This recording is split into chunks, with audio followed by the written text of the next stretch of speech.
Good evening. How awesome is it that we are here all together today? We are here at Groveland Middle School because this location allows us to sort of spread out and have a little bit of distance. I hope everybody's doing well. Masks are being asked to be worn tonight unless you are speaking, which is why my mask is off right now. At this time, it is my pleasure to turn the meeting over to our superintendent, Dr. David Adderholt, for his comments. Thank you, Ms. Cage. Good evening, everyone.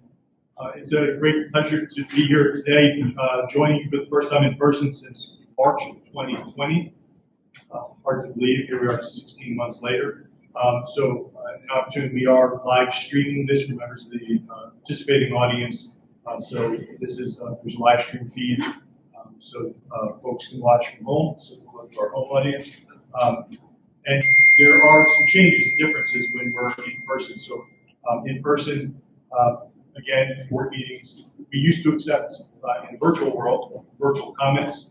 That does not happen now that we're back in person. We had notified the public of that, so just want to be mindful that for members of the community that want to make public comment, we invite you to come out to future board meetings. So as we concluded the 2020-2021 school year, just want to send again a great thanks and appreciation to all members of our school community, our instructional staff, our teachers, our administrators, all members of our support staff for a job well done, and thank them for all their collective efforts on behalf of our students.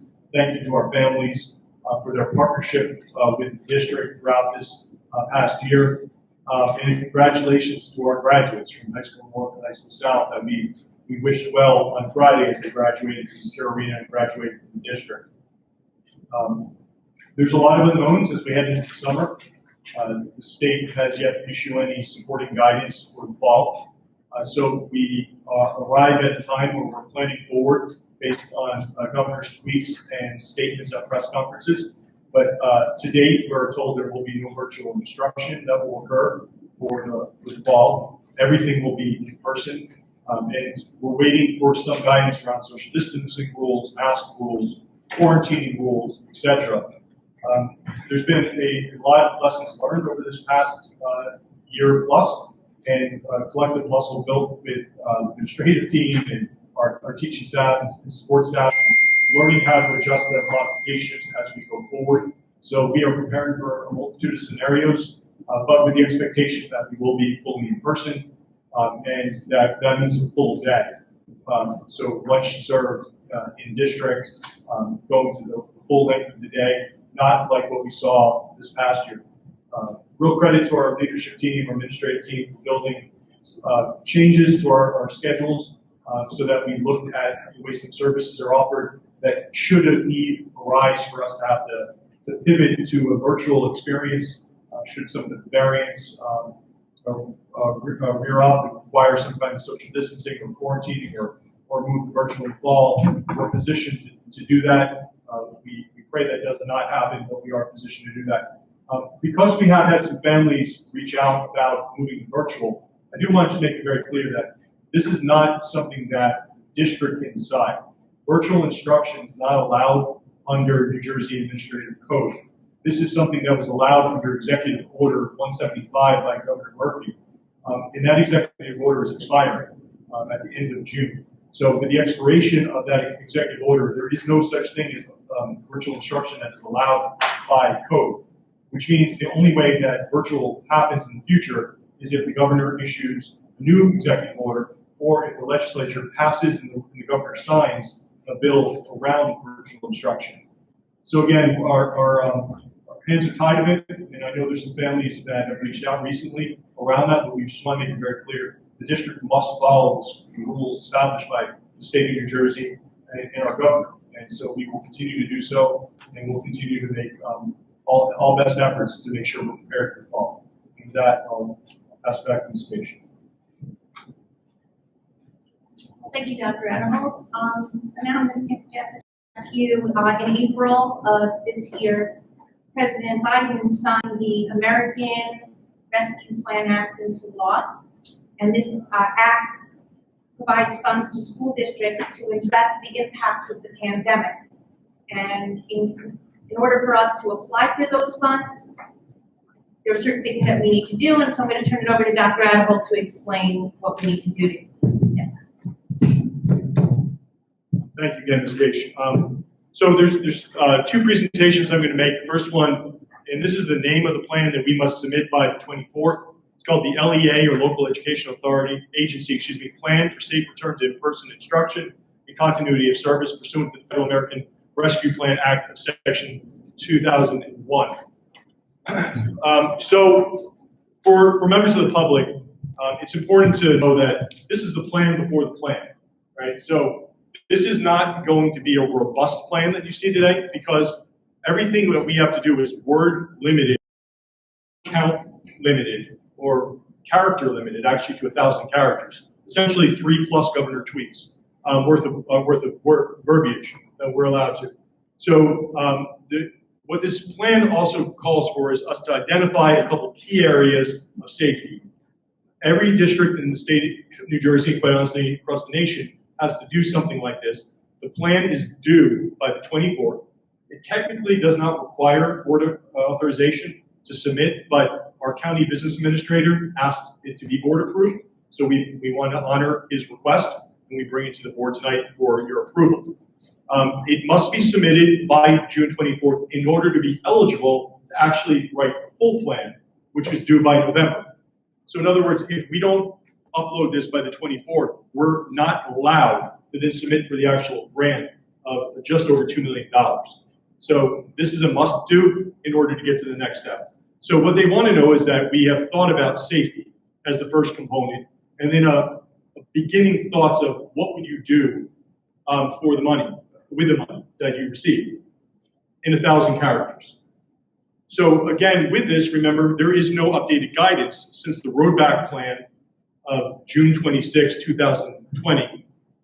And we are anticipating potentially another Friday night release this week, since it's the end of the school year for most districts in the state. And there's been a checklist that's being released. And the checklist is, have you considered checklist?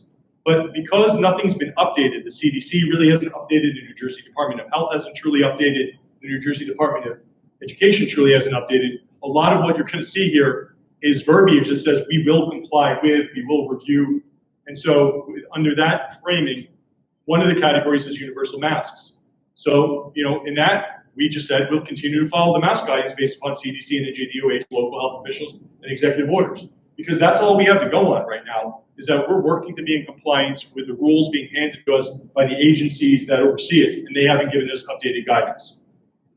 And as this changes, we'll continue to modify masking. For now, we're wearing masks indoors unless we're speaking on a microphone. We're keeping socially distanced. We're still wearing masks in the office today, even though the students are gone. And there are some programs running, but you get the idea. Next one's about physical distancing. And again, there's a lot of questions about the Department of Health issuance of zones or regions. So we heard about 3 feet. It was 6 feet at one point when we were in orange and yellow. It's moved to 3 feet of social distancing right now under the health guidelines. And there's questions about what does this mean for busing, cafeterias, classrooms. Well, what we were told and what we just heard today in one of the meetings I was in, and they had a recorded message from the governor, we have some time on that. We still have some lead time on that. Well, the lead time for planning is now. Actually, it was 2 months ago. But the lead time for health officials could be end of August, right before we open. So again, we are preparing for the idea of cafeterias at 3 feet, cafeterias at, at traditionally shoulder to shoulder, as kids would be pre-pandemic. We're really expecting it to be closer to 3 feet. If it's at 6 feet, it's a game changer. And everyone should just know that on the front end. There is no way to have 100% capacity in 6 foot social distancing. That does not compute in any math formula in any school in New Jersey.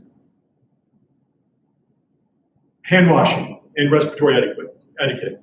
We'll continue to require hand washing and educate on proper respiratory etiquette. Regarding cleaning facilities, we will continue to adhere to high frequency cleaning protocols and social distancing. We've worked on HVAC, that's heating, ventilation, air conditioning updates. and the utilization of air filtration and bipolar ionizers. And we've heard recently in meetings that Dr. Russo was in and recommended by our Senate President that every district in the last year should have done and put in bipolar ionizers as a necessary step. We were able to do that in taking action in the fall. We were able to get those installed across all of our schools. Contact tracing. Again, we are working with our local health department, and again, credit to West Windsor Department of Health, in particular, Jill Swanson, and the Middlesex County Department of Health for their support with contact tracing with our nurses and with Dr. McDonald. We'll continue to contact trace and quarantine impacted students and staff as required by CDC, New Jersey Department of Health, New Jersey Department of Education, and local health official guidance. Diagnostic screening testing. And again, a lot of this goes to agencies outside of the school district, but again, we'll just continue to comply with requirements around quarantining, around test results, around medical clearance.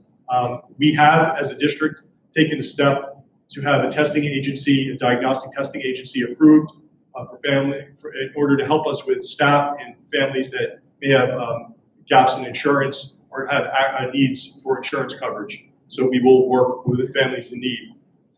When it comes to vaccinations for educators, staff, and students, we have worked to support and assist our staff in accessing vaccine appointments, and we are over 85% of our staff fully vaccinated.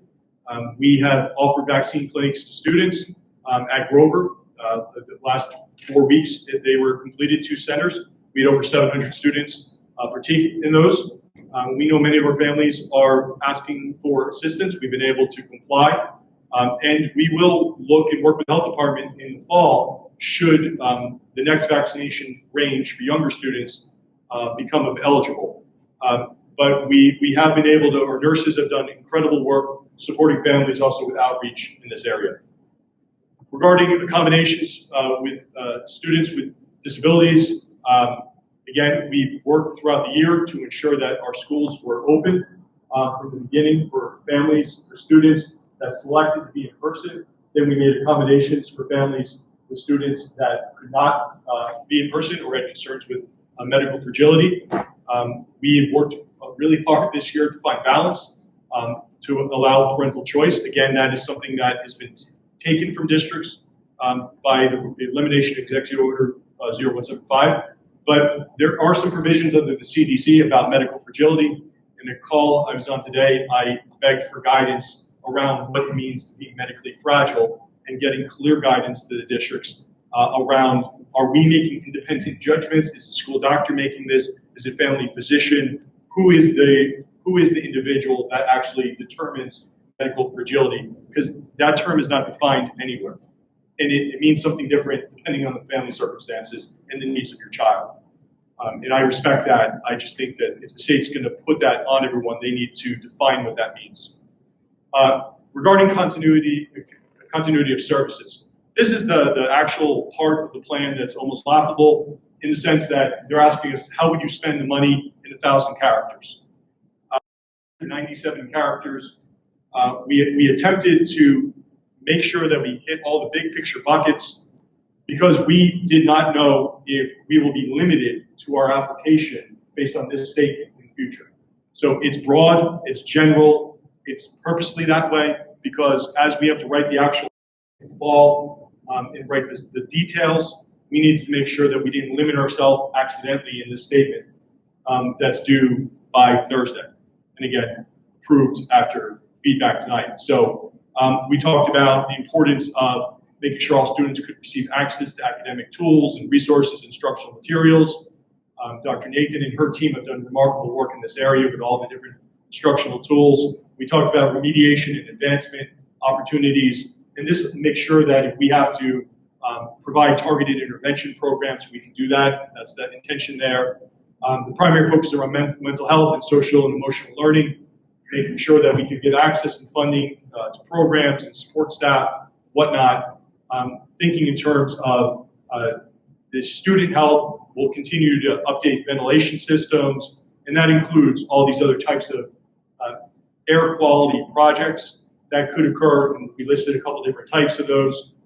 We then talked about extending food services and making sure that we were supporting families throughout the 21-22 school year. The National School Lunch Program has recently come out and said that food is all students will be eligible for free lunch program next year. Now, it's a very specific type of lunch, but it will be available to all students next year.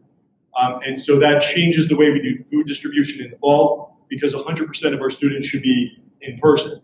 Should there be an extenuating circumstances based on medical fragility, we would then work with our food services and transportation to do meal delivery like we did this year for families that had challenges with meal delivery. When it comes to staffing, about managing lunch safety, as you can imagine, social distance lunch means you have to have more individuals available to monitor, which could have a tremendous cost. One of my colleagues in the county calculated their lunch supervision cost alone to be an additional $500,000 in a similar sized district. There's only 2 other similar sized, so you get a sense of who that could be. When it comes to technology needs, again, another major driver for us as we are one-to-one, as we've issued hotspots and access points in order to make sure that every student has access to their instructional materials. And then most recently, the governor signed a bill to extend special education programming for certain student populations up to the age of 22. The code has been 21. This is for identified populations through an IEP process. This does not mean every student that receives services gets another year, but it does mean that, and we agree, there are some students whose IEPs could not be fully implemented as a result of the pandemic. Certain support services, job skills training, work programs that just due to social distancing requirement or the medical needs of children will stay an additional year or part of an additional year. And again, because we didn't know if we could apply the ARPA funding to this, we wanted to make sure that we protected the district. So that's why that line's there. And lastly, there's a public comment requirement. The plan was posted on the district website on Friday. It was issued in the district newsletter. There's a Google form available for community members to provide feedback. It's also publicly presented here this evening. And public comment, one of the ways to meet the needs of public comment under this rules is public comment opportunity here at the board meeting. And eWig is a state system that we have to upload materials to at times, and that's due in 2 days. Again, public comment can stay open longer because the actual plan doesn't get written until later. This is the plan to get to the plan. And that is the last slide. So with that, if any member of the board has any questions regarding what was presented this evening, I'm going to flip the next PowerPoint.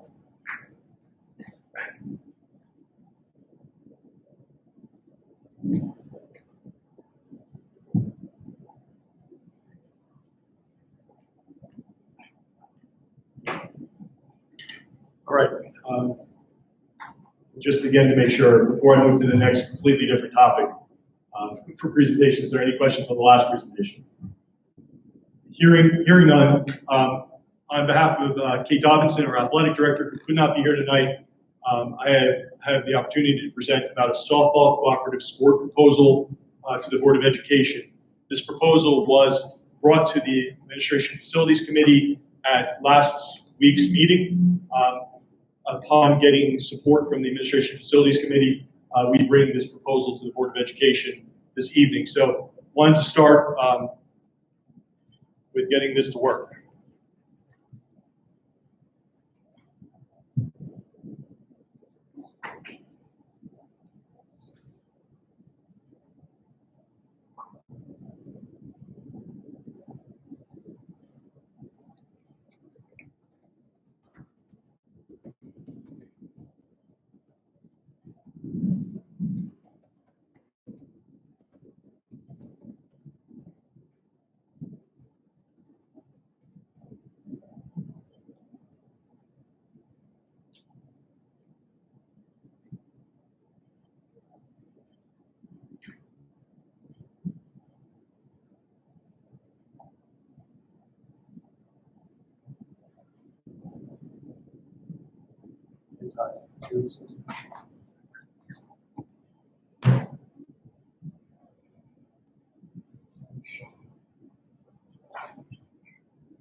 enjoys it in-person meetings.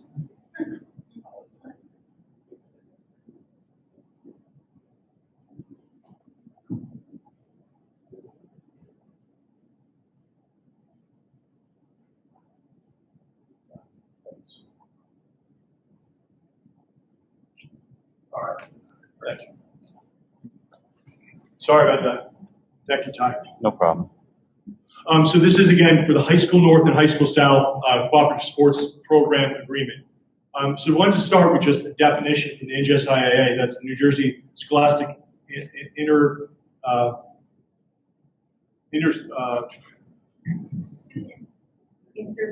Interscholastic Athletic Association. Thank you. It's the interscholastic that got me. Bylaws for cooperative sports. This is the purpose of the cooperative sports program is to provide opportunities for participation when none would otherwise exist, as for instance, when a school lacks a particular program or when a school has declining enrollment in a particular program. And under no circumstance is a cooperative sports program to be used for the purpose of creating a stronger or a more competitive team or as an excuse for eliminating an otherwise viable athletic program. And so we've had a lot of experience with cooperative sports programs. In fact, we fought for legislative changes as a district with the NJSIA, and we're responsible for the ability for co-op to be extended. And as a result, I sit on the cooperative sports program task force for the NJSIA as the only superintendent representative. So this is something that we have worked hard to do because we wanted to make, again, it started in football, but we knew at the time that other sports, and here we are a couple of years later, in softball's in a position that we need to do something in order to support softball, or we would face a decline. The key here is that line about that it's not for creating a stronger or more competitive team. Anytime a program recommendation or request comes in that's grounded in, well, we want to win more, or that we want to be more competitive, immediately a flag that will find the program or request, the cooperative sports program request, being denied. Because none of this is about safety, this is about continuing programs, this is about making sure that program experiences exist for students. It's not about competition. It's not about, now, sometimes we can argue that safety and competition do play hand in hand. That's not how the NJSI necessarily completely defines it. So here with the softball program, we have declining participation numbers and we have safety concerns due to a lack of player experience. And so to give a sense of the declining numbers, now remember that 2020 number is registered students that the team that didn't play because of the pandemic. So those numbers were registered numbers, not necessarily who came out. And what we've historically seen is who registers and who comes out. Sometimes it's vastly different. So that you can see a slight increase there and go, well, it looked like the numbers jumped, at least at CMS. And that's why. So the true numbers in 21 are how many students actually participated. And so you can see we have declined over time at both North and South. Complicating things are graduating numbers. So we look at the two sending paths. You look at North, 16 students. You have 2 exiting seniors and several rising 8th graders. At South, 15 students, 6 graduating 12th graders. 4 are going off to play college softball. So very competitive program, went to the state tournament. But one of the challenges there is that that brings us down. It's actually 7 graduating 12th graders. So it brings us down to 8 students returning. And all 4 8th graders are going to private school. So we actually don't have enough students to field a team at South next year. So that alone should be a basis for being able to get a cooperative sports program, because we do not have enough players returning that have played the sport that to actually even field a team at this point. So our team projections for North, 22 players, for South, 8, all returning players. Again, those 4 students graduating GMS are all going to private school. If we look at rec sports over time and working with rec departments, since 2007 to today, we've seen a 68% decrease in softball registrations. So obviously some major concerns about where we are with respect to our local recreation programs, that it feeds up to the district. When it comes to look at that 2021 number in the top bullet, 51 players, that includes a merger with Cranberry. So over time, we've had mergers to try to keep local sports teams going, and so now that is going to even decrease the number of athletes that comes up to our high schools in the future. Again, from a safety concern perspective, we do have to be mindful of who can pitch, who can catch, meaning to be an actual catcher, and at least field those positions. We have to be mindful of pitch counts and arms, and that some of these athletes go on and play private programs, which have some pitch count limitations. And you can't just put anyone in some positions, right? So there is a true safety concern. We have one very talented pitcher that no one really wants to catch because she throws so hard. And so like that's a legitimate safety concern that we have to be mindful of. Actions taken, we've added 6th grade eligibility. That was something a couple of years ago. 6th graders were not eligible. We've tried to do like rivalry nights at Ward Field, double headers, trying to build community interest. The merger with the West Windsor Little League and Cranberry to try to help build community programs, to keep the community programs going. This year, we ran in A and B teams at the middle school, so we had more students participating, trying to bolster numbers. Because of the concerns, we did go to the CBC, the Colonial Valley Conference. We asked for approval and were granted it. That is one of the required steps in the application process for the cooperative sports program. So we have league approval, board approval, what principals have to approve, and then the Board of Education has to approve. It then gets submitted to the NJSIAA, to the Cooperative Sports Task Force. I will have to recuse myself as being on it and being our teams. That being said, the task force receives them. The September meeting is when it traditionally was due in mid-September. They would hear it probably in early October. Because of concerns for spring sports a year from now, there is a talk of extending that deadline potentially into October or November. But why we bring it forward now in June is we're concerned that families may choose, if they don't think there's, if I'm one of the parents at South, and I don't see a viable way that program is going to have even a chance to go out, I might think of moving out of the community or sending my child to private school if I can do that. So we want to show right up front we're in support of this. We want to get ahead of this, and we want to signal that this value to the district, and that we are working to have a cooperative sports program. So again, that is why we're taking the actions tonight. And so that speaks to the next steps.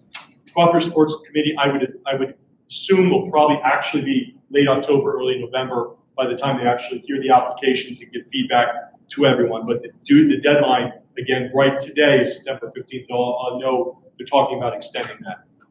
So that's where we are, and I want to ask the board if there's any additional questions with respect to this particular application. Sorry, David. So when do you hear back from that? When do you hear back from the I actually think that it will probably be in October or early November by the time we actually. We would hear if they approve it or reject it, yes. And if they reject it, and I've been part of this, sometimes the applications come in, and you could say, remember, it said that original definition. Again, you go back to the intent of the definitions. It talked about that not eliminating an otherwise viable athletic program. So there's sometimes you get a partner that is so strong that they can exist on their own, and it doesn't make sense to bring another partner. So there's been times the cooperative program has said, yeah, we agree you need help, but wrong partner, go find someone else, we'll give you another month to do it. But I don't anticipate that here because of the situation that North Austin finds itself. How long will the co-op be? A cooperative sports agreement is a 2-year agreement with a 2-year renewal ability. So it used to be that it was 2 years done. Now the idea is it's 2 years extended to 4, or 2 years extended to 4, and then try to rebuild, split back, and build a freshman program behind it again. So one of the things we petitioned for is if you never give an opportunity to potentially re-emerge a younger team, a freshman or a junior JV team, you might never be able to build back the program. And so sometimes it's about short-term survival, and sometimes it's about a long-term reality. And so at the 2-year mark, we'd have to reapply for an extension or reapply with the idea that we could potentially separate 2 years later. Because of the current state we're in, it's probably a 4-year, but we're hopeful we'll keep making the efforts to grow the middle level and work with the rec department. And then Louisa. Yes, I was curious, do the athletes and families know about this? And if not, do we expect, well, either way, do we expect any pushback from them, or do you think they will be repeated? We've heard from families requesting that we do this. And so I know that the North and South, there's big concerns about will the programs exist. Now, I know that there's a letter prepared that should the board approve this tonight, it would go out to all families for the softball players that participated last year through the program to let them know that this action is taken. This is a sort of related question. If the teams are combined, does that mean some players, which I'm assuming it's combining for one team, does that mean some players, in terms of numbers, may not, I guess when you combine both teams, would some students be impacted because of the combination by not making the team or something? So it's possible, but that's not the intent. The intent would be to be able to run an actual JV or freshman program and a varsity program between the two. Because right now you're playing younger athletes potentially out of skill level in order to field the team. And there are some athletes that are on the team that never see the field. They come for participation, practice, and collegiality, but they don't actually play when it's game time because they're still learning. In fact, some of the athletes, many of the athletes have less than 4 years experience on the North team. So these are emerging athletes that are learning the sport in live time. So then the idea is hopefully to form 2 teams. The goal would be to expand opportunities so you're developing your younger athletes and you're not putting them in a dangerous situation on the varsity program. So are there going to be like 2 coaches, like a head coach and a deputy coach? We look at the numbers, and we would most likely be approving 2 coaches to work with the athletes. And depending on the total number, we probably keep 2 coaches from a developmental perspective to work with the athletes to make sure that we're growing and developing. This is really not about decreasing a coaching stipend. It's not about saving. It's about actually saving the program. Because again, today, that South program will not run next year. Or you'll run, and you'll end up bringing some kids in that have never played before and putting them on a field, teaching them how to catch and throw on a varsity team, which is, quite frankly, dangerous. So there's a resolution on the agenda tonight asking for the board's consideration of approving the cooperative sports agreement. Again, from a public communication standpoint, if approved tonight, letters ready to go. We would just need to take the list of athletes, which we have available to Kia already, for Director of Communication, merge that and send it out to families tomorrow to make sure they're fully informed. Not hearing any additional, I'll turn off the presentation. Thank you.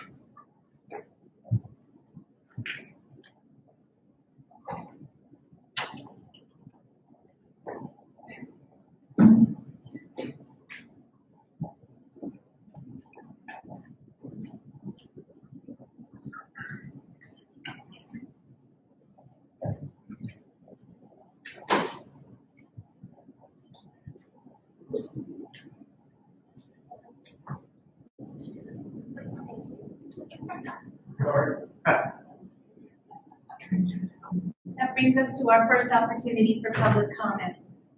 The board invites thoughts and reactions on agenda items and items of concern from members of our community who are present. Each participant is asked to give his or her name and address prior to making a statement, which will be limited to 3 minutes in accordance with Board Policy 0167. All statements shall be directed to the presiding officer. This public comment period shall be limited to 60 minutes.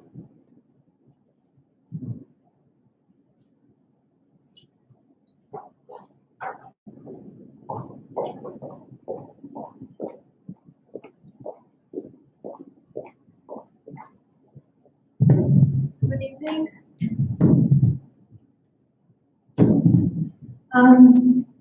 My name is Gabriela Tuncanu, and I'm a resident of this district at 5 Norman Court.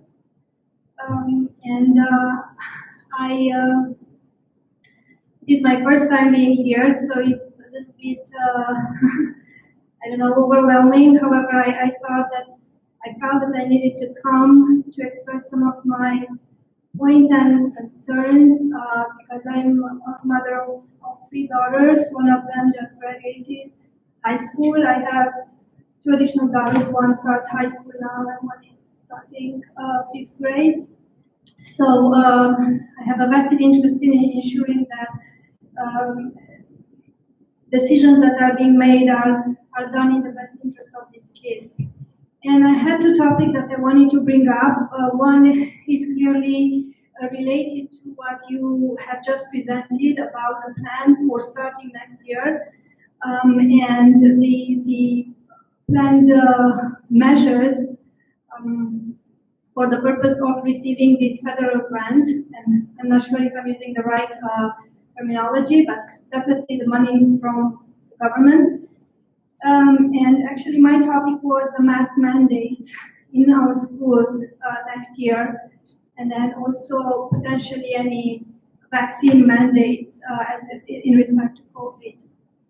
So I was seeing, I prepared here something, but just to put it in the context of your presentation, the first 2 points mentioned were masks and social distancing and policing of these kids in cafeterias that are not 3 feet apart, and paid $500,000 from taxpayer money on forcing these kids to be socially distanced, basically in an unnatural state for them.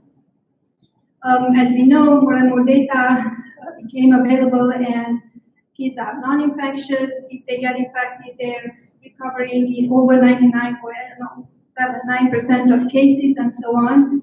So I strongly disagree with using these kids as pause for getting money from the federal government.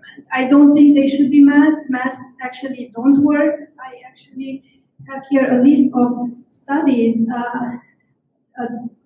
randomized and controlled blinded studies where, actually not blinded studies, but controlled studies where there were done comparison between people wearing masks and hospital setting and so on and outside, and they were done prior to COVID, so before everything was politicized. And there are at least 6 or 7, which I can provide as references, which all say should demonstrate no significant difference in wearing masks between at all levels. Therefore, I don't think that these kids should be forced to wear masks, especially if they're going to be for 8 hours a day. So my kids, and to the point of lack of any demonstrated efficacy and the fact that these masks are being pushed on kids without any actually approval. I'm a physician and I work in clinical research, so I know very well the process. These masks were never approved for being worn for 8 hours a day by kids, so they should not be forced on them. There are a lot of potential side effects, both physical but also psychological. I can talk about my own kids. Whenever we go into a store where it's no longer mandated to wear masks, they're panicking, they're freaking out to take off their masks. So, and this is the psychological impact on these kids following the pressure that they feel in school to wear these masks. So that's just one. And besides that is the fact that they're touching the masks, and there's the lack of oxygen and the accumulation of their own spit on the masks for 8 hours, and infection and acne and so on. So while I understand that at political level governments can ask for things, I think the board should serve the kids, and they should not, decisions should not be made for the purpose of getting money. It should be made based on actual science and in the interest of the kids. So that was my first topic, the mask. And the other topic is the curriculum. I don't know if there's another time when curriculum is being discussed. Not. Yeah. Public comment is limited to 3 minutes, and your time has expired, so I need you to finish up. We do have a second opportunity for public comment. Okay. You can continue. Okay. But I need you to finish up now. Thank you. Okay. So I think I'm done. That was the point that I wanted to make, and I wanted to ask the board to really take this into account. I don't know if other parents, how they feel. There's not many parents here, perhaps in writing. Also, I'd like to know where to provide comments in writing. Again, it's my first time, so I don't know if it's any way to be very clear on how this can be done. I would like to provide that in writing. Thank you. Thank you. Anyone else tonight?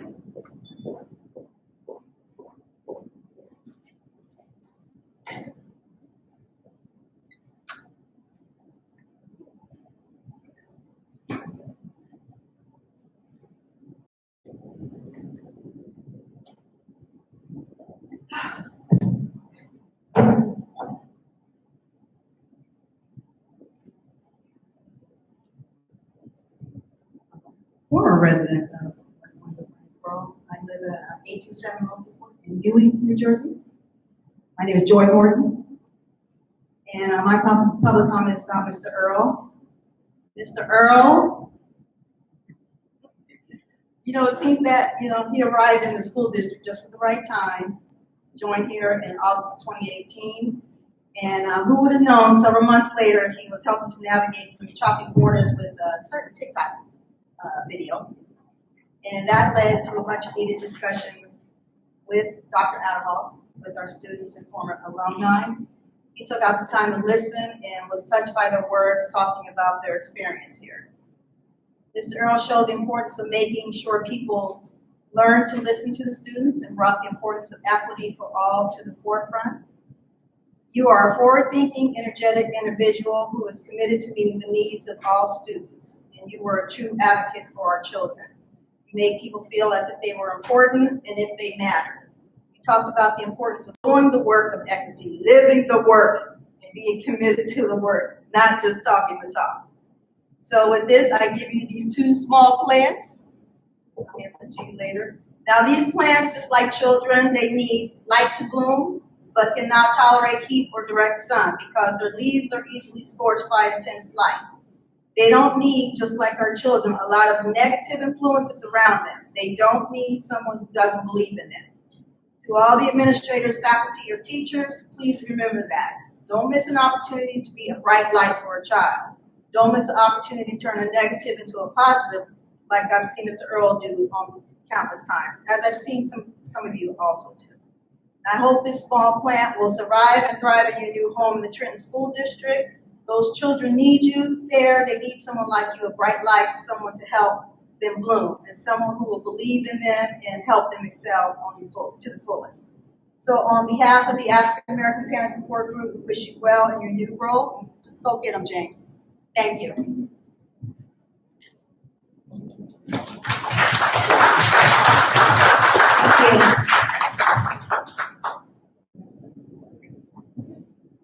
Is there anyone else who wants to make a comment tonight? That will close our first opportunity for public comment. I'm going to ask Dr. Adderhall if he has anything he'd like to say at this time.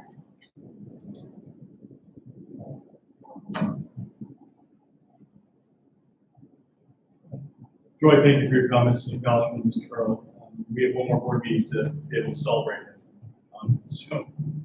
With respect to our first speaker regarding masks and COVID protocols and the presentation, please know the presentation is a requirement in all the categories that were noted are the required fields from the federal government and the Department of Education.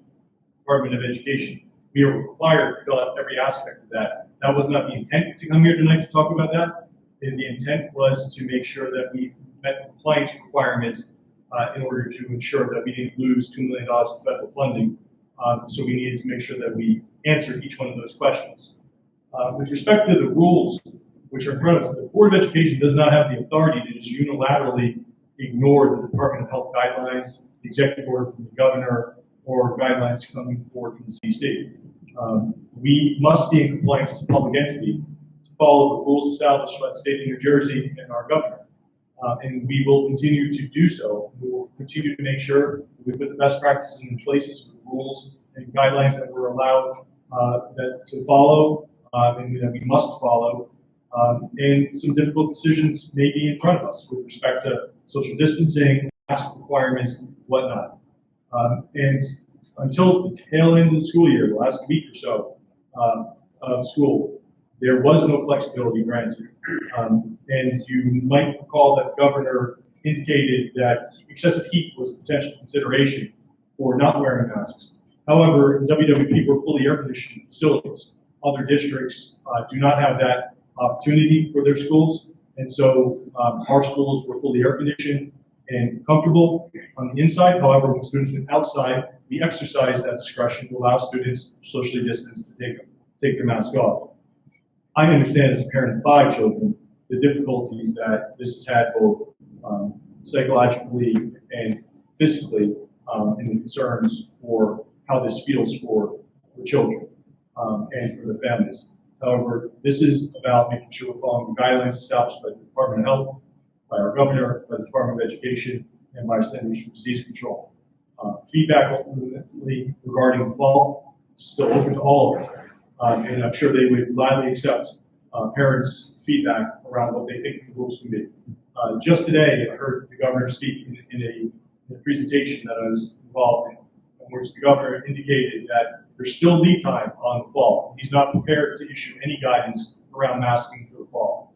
So if our governor is not prepared, we're not going to be in a position to indicate what our rules can be because we have to take lead from him, his executive orders, his Department of Health. But that being said, we need to be prepared in order to fully follow the rules established for September. I don't have the luxury of waiting so they make up their mind around what the decision will be. Granted, grounded in science of the time, granted in the pandemic outcomes of the time, and what the data is showing us at the time. And so we will be prepared for a variety of possibilities. I do have to be concerned about our medically fragile children and our unvaccinated student populations and faculty.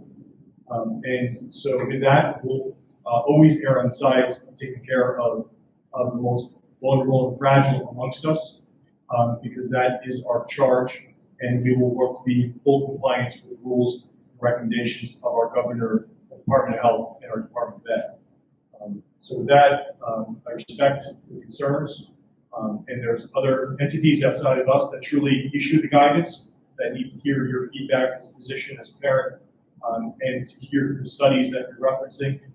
And you're welcome to send them to us, and I'm happy to read them and forward them forward.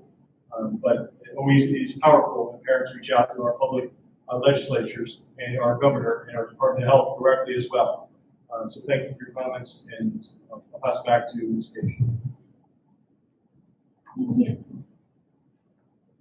The board committees met last week in person for the first time in a long time, and now we'll hear their reports. We'll start now with the Administration and Facilities Committee report, and for that I will turn it over to Tony Flores.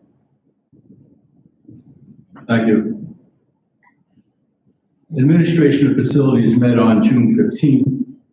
The first item we covered was the co-op application for high school softball. You've heard the superintendent give a presentation on it. There's nothing I can add to that, except to say that the proposal's on tonight's agenda, and the committee's in favor of it. Then we discussed the special education program review. We had a presentation from the public consulting group representative on the review process, including how they engaged stakeholders in collecting data for the final report and guiding questions used during the process. We also outlined next steps in the planning, in the action planning, and shared an update on the initial planning meeting held on June 9th.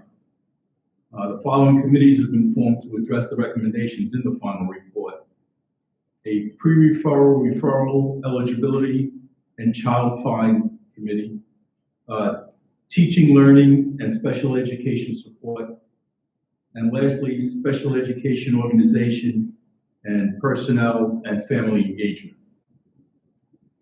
Committees will be facilitated by special services and building administration.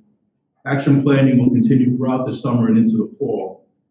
The district will present the final report and the action plan to the board in September of this year. Next, we covered a number of policies and regulations.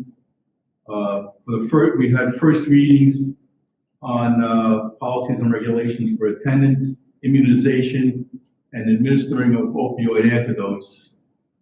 All of these updates to update policies to match the current changes in the law. None of them change specifically what we're doing now. They're on the agenda for the first reading, though the second reading will be discussed at a future committee meeting. If you have any comments, please let me or James know. On tonight's agenda for the second reading, and we covered them at our committee meeting, there were benefits covering non-affiliated employees in categories A, C, and B.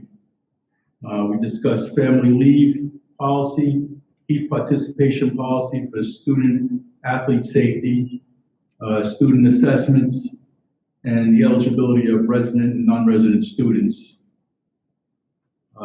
We have received comments since our last meeting. Most of them were really just clarifications of wording to make them more readable, and frankly, some of them made better sense.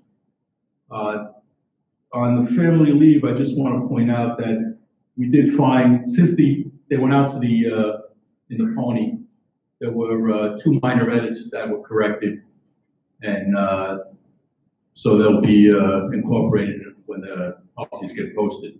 Again, they don't change anything materially, it just corrects typo and makes the language a little bit clearer.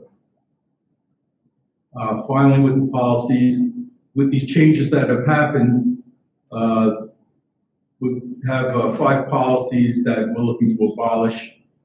Federal Family Leave, Federal Family First Coronavirus Response Act, Family Leave, and a policy and regulations for New Jersey Family Leave Insurance Program. These are being incorporated into the ones we're about to approve, so we're looking to abolish them here. Then we discussed the Assistant Superintendent merit goals for Mr. Earl. He gave an overview of his goal, and which has currently been submitted to the Executive County Superintendent. We next discussed the American Rescue Plan Act, which again, Dr. Adderhold gave a very good presentation on, so I'm not going to repeat that here. We discussed referendum updates. System installation work continues at Community Middle School. Fire alarm rough-in work at High School South is continuing in the renovated areas and in the addition. A significant amount of fire alarm materials is in transit to the job site. At High School North, work is focused on the inside of the building and is continuing the new duct installations. Bluestone River School installations of roof duct tie-ins to the interior duct are nearly complete. Security and toilet room renovations are complete, and the township inspections are scheduled during the summer. The Grover addition is complete, and final inspections are being conducted. Renovations at High School South continue to progress well. Meeting planning is underway for additional renovations at High School North and Wyckoff, and work is projected on those schools to begin next year. The equity team concluded its work for the school year. The team invited students and staff to share experiences engaging in diversity, equity, and inclusivity work during the school year. The team is currently planning for summer professional development opportunities and action planning for the 21-22 school year.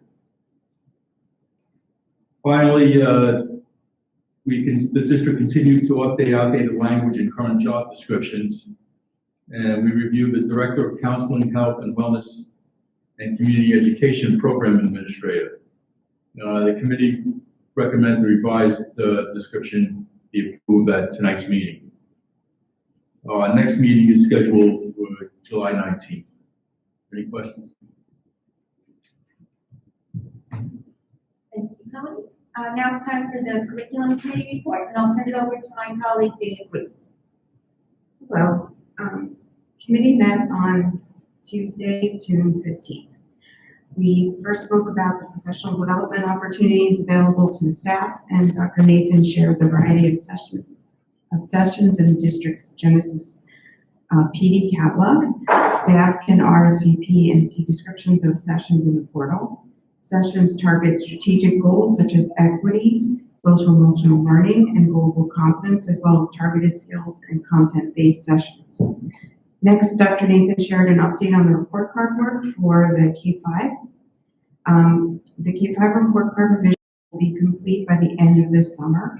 Reading, writing, and math indicators will stay the same, while social studies, science, competencies, the 21st century competencies, and special areas, music, art, and computers will have new indicators.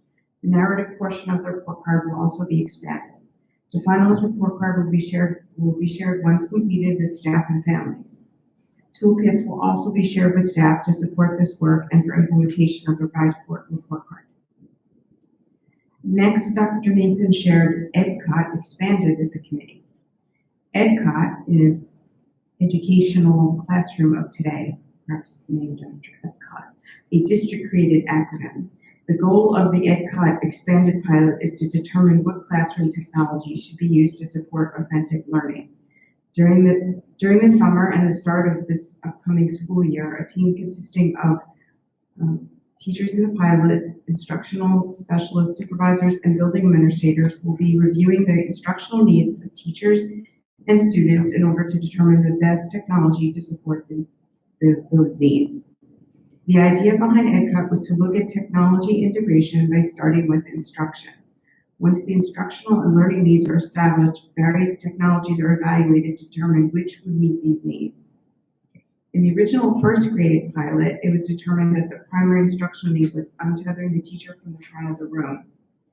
The technology selected allowed the teacher to record, access, and share digital information as the teacher moved throughout the room. While this model has worked very well for first, second, and third grade classrooms, that does not mean it is the best solution for all classrooms. Expanding EdCot will allow teachers to determine what is the best technology to meet their instructional needs. The next topic was Dr. Arnold shared the American Rescue Plan application, which he just reviewed in tonight's presentation, and the application process involved in order for the district to secure the funds. Then the committee recommends approval for professional development for three teacher resource specialists to attend the virtual instructional coaching group teaching learning coaching conference in 2021 that will happen this November at a cost of $5.99 per person. The committee also recommends approval of many technology agreements. These are mainly software agreements. 1-year agreement with JAMF to provide management of apps and software on Apple devices. That's from this July to next July at the cost of just under $22,000. A 1-year agreement with Better World Education, a social and emotional global learning resource to provide 225 licenses through June 30th of next year at a cost not to exceed $16,200. The 1-year agreement with COGAT Online to provide district-wide licensing through next June at a cost not to exceed $23,200. A 1-year agreement with Dreambox Learning to provide remote learning, blended learning solutions for K-5 students for math digital content instruction through next June at a cost not to exceed $55,639. 1-year agreement with Explorer Learning Gizmos to provide district licensing for middle school math and science teachers and upper elementary school teachers through next June at a cost not to exceed $40,896.70. 1-year agreement with Lincoln to provide data warehousing, analytics, and assessment solutions through next June at a cost not to exceed $126,220. 1-year agreement with Pearback to provide district-wide premium access licensing for teachers and students to use technology to connect, collaborate, create, learn, and build skill sets through next August at a cost not to exceed $20,900, and a one-year agreement with Learning A to Z to provide 174 classroom licenses through next June at a cost not to exceed $34,765.20. One-year agreement with Microsoft for server licenses and applications for the next school year at a cost not to exceed a little over $63,000, and a one-year agreement with Intrado to provide School Messenger custom app for the iOS and Android mobile devices for next year at a cost not to exceed $7,467. And then the committee also recommends approval of a one-year agreement with Funds for Learning to provide E-rate services for next school year not to exceed $3,950, and the approval of the Nurture Hard Approach presentations, 3 2-hour sessions for district teachers and 3 2-hour sessions for district parents, each at a cost not to exceed $3,000. And our committee will next meet on July 19th. Does anyone have any questions for the curriculum committee? Last but not least, I will turn it over to my colleague, Louisa Ho, to hear the report coming out of the Finance Committee. The Finance Committee met, as everyone else did, on June 15th. First, the committee reviewed monthly financial reports, which indicate there are sufficient funds to complete the year. This year's budget is tracking very similarly to last year's. Included on the agenda for this evening is a motion to transfer up to $5 million in available general fund balance into capital reserve for future facilities projects. This amount is higher than we have transferred in prior years, but is needed to support referendum work and modifications and enhancements to referendum projects. There is also a motion to reject the Dutch Neck and Millstone River Library renovation bids because they came in over budget. Also included on the agenda are 2 change orders, one for the High School South referendum project for the refinishing and repair of the existing Playhouse folding partition, and one for the Energy Savings Improvement Program for the automatic transfer switch for the generator at the board office. Tonight's agenda also includes a list of technology purchases. We typically do our technology refresh purchases at this time of the year. The committee next discussed construction updates. Tony covered the majority of those. I would just add one. At Community Middle School, the district has concerns regarding the progress of site work. Tricon, the site work contractor at CMS, has been given notice of intent to remove them from the job due to them not completing work completion milestones. Next, staff provided an update on the Energy Savings Improvement Program projects. Installation of mechanical equipment is complete. Staff training is being scheduled. Installation of LED lighting in the 2 high school auditoriums will occur at the end of the school year. Inspection of Millstone River's emergency lighting system still needs to occur. And final interconnection of the high school south solar system to the utility power is scheduled for June 19th. Installation of the solar panels on north is on hold until the referendum HVAC contractor makes more progress. The district will sell solar renewable energy credits on July 21st. Since our prior sale, we entered into a maintenance and monitoring contract for the equipment. The system was down at South for a week in May due to a mechanical failure. The monitoring company notified the district immediately, diagnosed the problem, and completed the repair. So having a monitoring company has been worth it. Next, we discussed the American Rescue Plan, which Dr. Adderhall already went over. Next, we discussed the cafeteria. Monday food service distribution will continue throughout the summer. Participation is averaging 725 students per week. The district has started planning for the reopening of the cafeterias in the fall. At the current time, there is no guidance from the state for reopening regarding social distancing. The cafeteria operation as of the end of May is running a $47,000 deficit, which is better than expected. The food distribution would not work without the district volunteers. More than 200,000 breakfasts and lunches have been served this school year. The committee discussed meeting dates for the second half of the year. Meetings are planned for July 19th, August 17th, September 14th, October 12th, November 9th, and December 7th.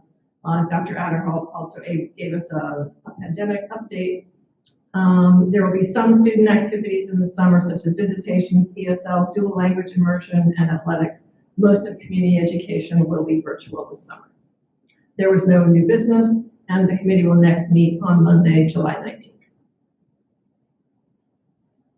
Are there any questions about the Finance Committee report?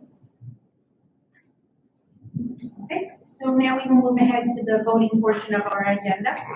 Can I please get a motion on administration items 1 to 14, and I need to make just 2 additions. On item number 3, I need to add in 2 case numbers. The first one is 221842 GMS 0614-2021, and the second one is 221827 GMS 0611-2021. So with those additions, could I please get a motion on items 1 through 14? Robin and Mark. Are there any questions or comments about the administration items? And I know Dr. Adamo would like to say something.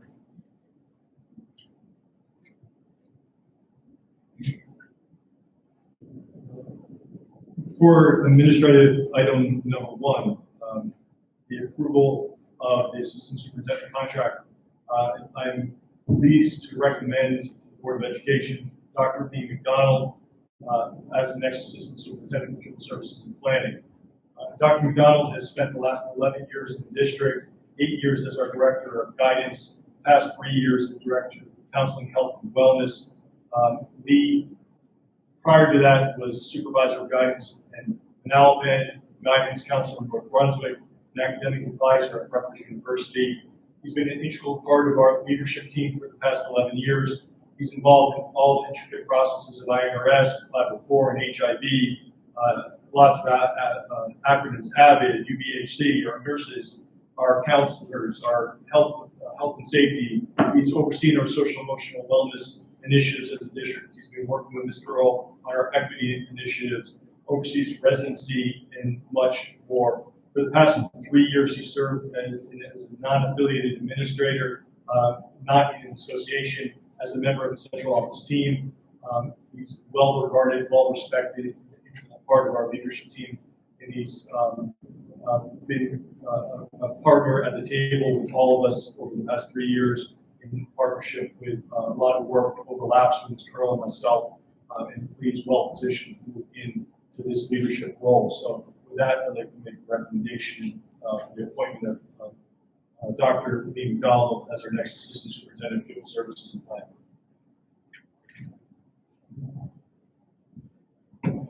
Are there any other questions, comments? Okay, we'll start with Mr. Blair. Yes. Next, Ms. Dowd. Yes. Ms. Prue. Yes. Ms. Maliga. Yes. Mr. Whitfield. Yes. Ms. Ovich. Yes. Ms. Gage. Yes. Usually I wait and listen for Rachel's name and I know it's my turn, not paying more attention. Could I please get a motion on curriculum and instruction items 1 through 3? Dana and Tony. Are there any questions or comments about the curriculum items? Okay, we'll start with Ms. Hubb. Yes. Ms. Prue. Yes. Ms. Maliga. Yes. Mr. Whitfield. Yes. Ms. Ovich. Yes. Mr. Blair. Yes.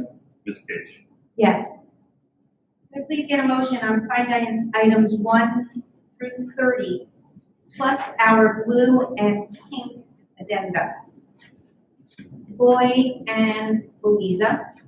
Are there any questions or comments on the finance items? Robin? Yeah, I just had a quick question on the addendum. For C and D, the equipment, is that going across all schools or is it specific schools for the playground? I'm just curious. Oh, wait, Millstone River. Oh, it's not- okay. That was the playground in North Main. Okay.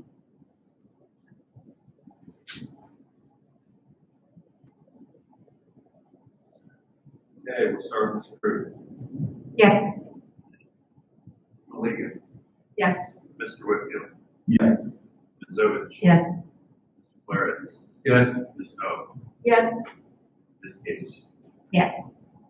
So next on our agenda is an item that says that we need to review Chapter 47, Laws of 2015. With that, I will turn that over to Dr. Russo to explain what that's all about. Okay, Chapter 47 Law of 2015 is that list that you received of all the vendors that we do business with. The legislature felt to report our review bill list, so they thought we would review one big list at the end of the year of all the vendors that we deal with in the prior 12 months. So that's what that list was. So Chris, do we need to vote on that, or you just? If we had separated it, sure. Okay, so can I get a motion to accept that? Accept. Yes, accept. Accept the report. Right, okay, a motion to accept the report. Okay. Martin and Louisa, are there any questions or comments?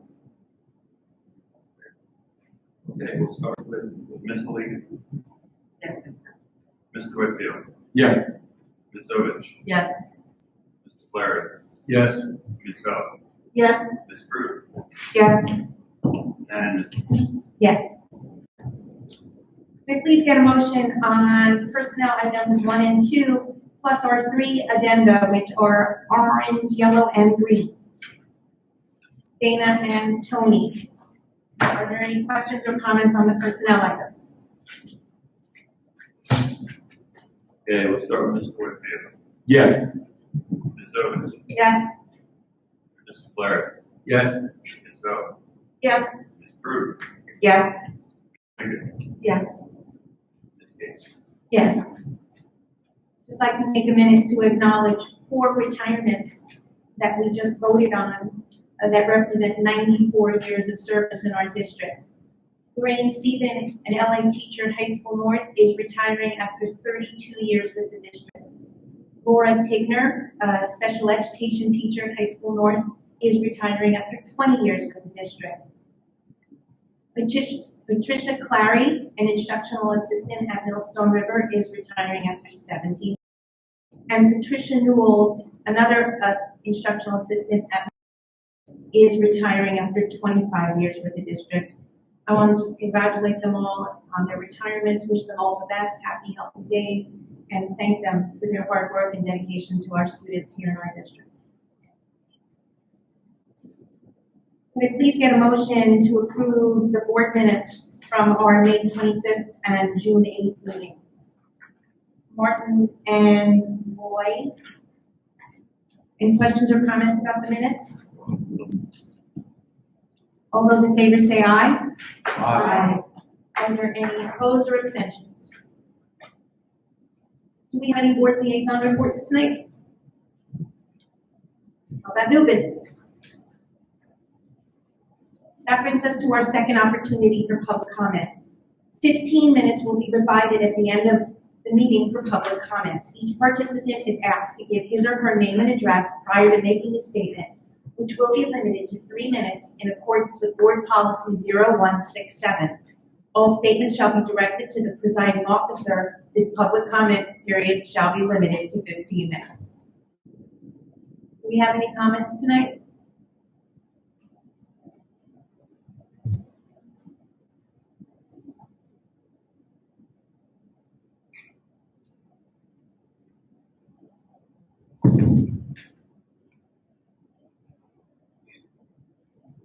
Joy Horton, 827 Moulton Court in Gilman, New Jersey.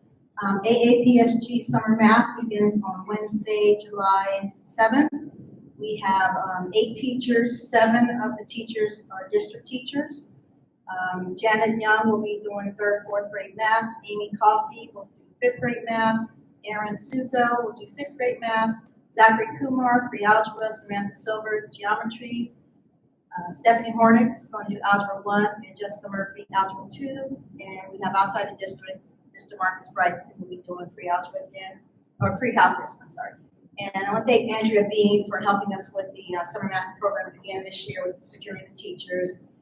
And it'll be virtual again this year. We love doing it in person, but because of everything that's been going on, we'll be conducting it virtual again this year, so thank you. Thank you. Are there any other comments tonight?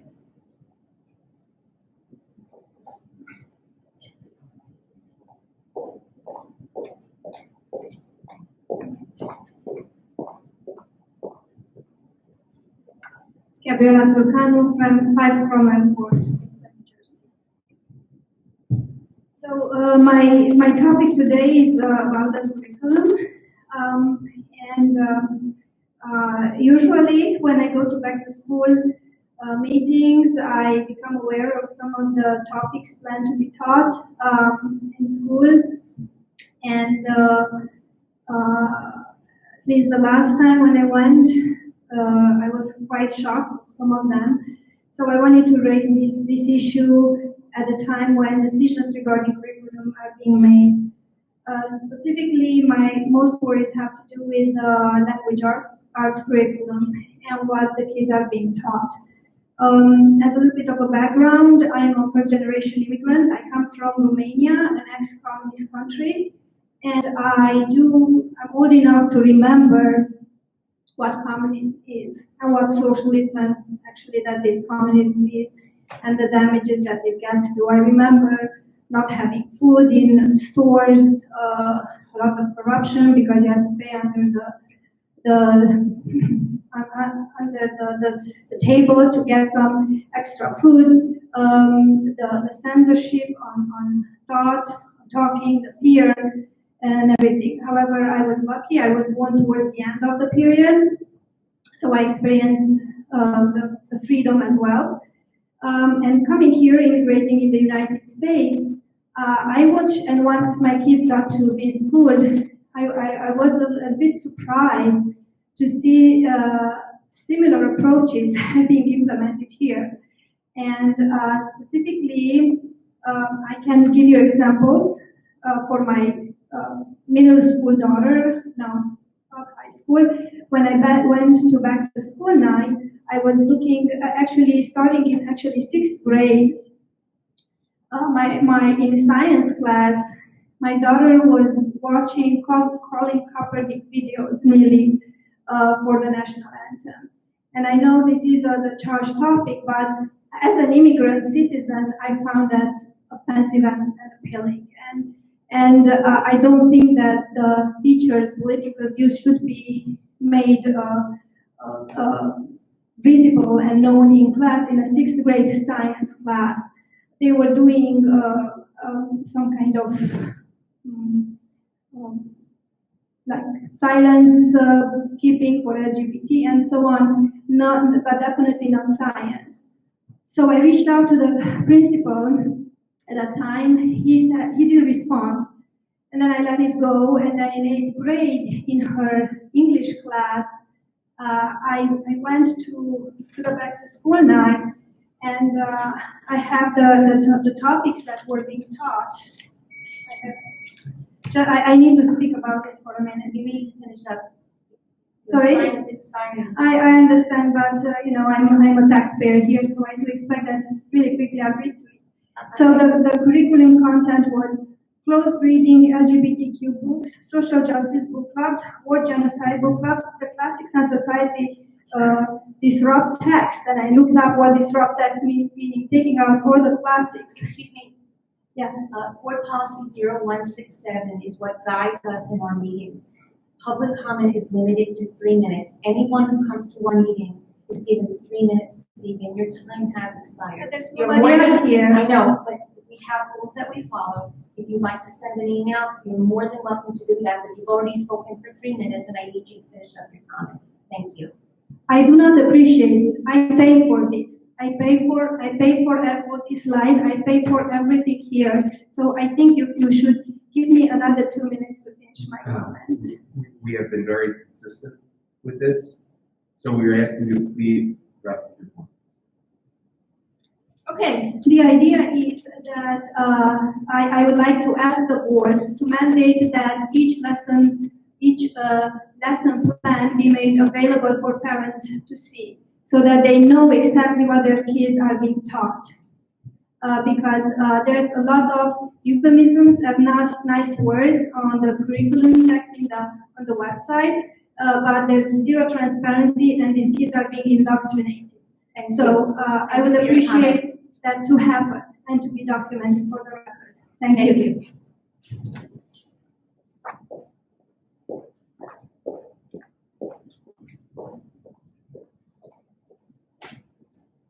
Does anyone else have a comment tonight? No, you're not. If you'd like to make a comment, though, you're more than welcome to. I am running for a political office Do you mind? Sorry. Do you mind just coming to the podium if you're going to speak? Because they're recording.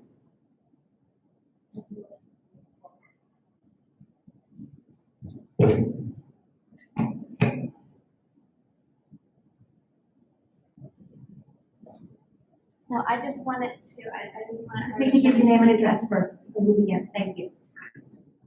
You need to give your name and address when you begin. Okay, my name is Susan Ball, and I wanted to give her the best, to give her my 3 minutes. I personally do not have children. I'm just coming to this meeting to see what is going on in our district. So I just wanted to listen to what she had to say. I appreciate your comment. That's not how it works, though. I'm going to just defer to our board attorney to just explain that. We have been very consistent with the policy that sets forth how public comment is operated in our meetings. We don't do proxy, meaning you can't yield your time to somebody else. If you wish to speak, the floor is yours for the rest of the 3 minutes. If you would like to speak with her or hear what she has to say, you are certainly welcome to talk with her outside or after the meeting. Okay. All right, thank you. Thank you. Is there anyone else? So that will close our second opportunity for public comment. I'm going to ask the superintendent or maybe our assistant superintendent for curriculum if they have anything to say at this time. No pressure, but. Well, I always welcome parents. Excuse me, Dr. Nathan, can you come to the microphone? Dr. Nathan, I'll just make a brief comment. So as a district, we have approved curriculum. We work very hard to make sure that our students are seen in their curriculum and students are seen within our classrooms. And that means that there will be diverse texts and diverse curricular units. And that means that students of all backgrounds, genders, cultures will be seen and represented. It represents our equity goal that was adopted at our February meeting and will continue to be supported through the equity initiatives throughout the district.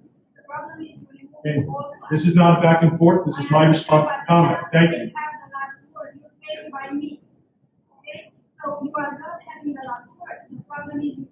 Actually, I am having the last word right now because you had public comment, I had a public response. No, I don't have 2 minutes. I have as much time as I need. And so, as a district, we will make sure that our students are represented in the curriculum and represented in our classes. And that is our charge, and that's what we'll continue to do. Thank you. The board needs to return into closed executive session, so I need to read the following resolution. Whereas the Open Public Meetings Act authorizes boards of education to meet in executive session under certain circumstances, and whereas the Open Public Meetings Act requires the board to adopt a resolution at a public meeting to go into private session, now therefore be it resolved by the West Windsor-Plainsboro Regional School District Board of Education that it is necessary to meet in executive session to discuss certain items involving the superintendent's evaluation. Be it further resolved that any discussion held by the board, which need not remain confidential, will be made public as soon as feasible. The minutes of the executive session will not be disclosed until the need for confidentiality no longer exists. Be it further resolved that the board will not return to open session to conduct business at the conclusion of the executive session. So can I please get a motion to go into closed executive session? Robin and Louisa. All those in favor say aye. Aye. We'll take a 5-minute break and we'll head on to the other room. Thanks everyone for coming out tonight and we'll see you next time.